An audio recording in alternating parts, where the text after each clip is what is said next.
Pourquoi votre vessie vous trahit-elle quand vous faites un effort? Ça peut être un effort de tous, ça peut être la course à pied, et je ne vous parle pas du trampoline. Eh bien, vous allez comprendre grâce à ce petit schéma que je vais vous faire. Ça, c'est votre cavité abdominale, avec en haut votre diaphragme, au-dessus les poumons, et en bas notre fameux périnée.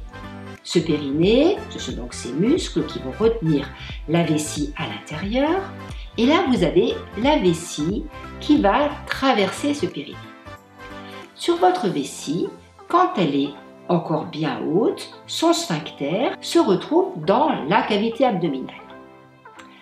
Lorsqu'il y a un effort de toux, par exemple, eh bien, vous allez avoir une pression au niveau du diaphragme, vous aurez la même sur la vessie, et comme on est dans une cavité fermée, cette pression va se répercuter aussi à l'extérieur de ce sphincter qui va rester fermé.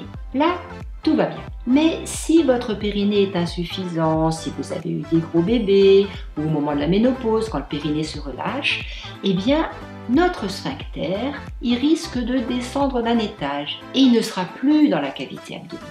Qu'est-ce qui se passe à ce moment-là? Eh bien, on reprend notre schéma de tout à l'heure. Mais là, le sphincter, quand il y a une pression au niveau du diaphragme de la vessie, eh bien, la pression ne va pas se répercuter sur le sphincter et ce sera la fuite. Pas d'autre solution à ce moment-là que d'appeler au secours votre périnée, parce que lui, vous allez pouvoir le contracter et à ce moment-là, eh bien, il prendra la place du sphincter pour éviter que la vessie ne fuit.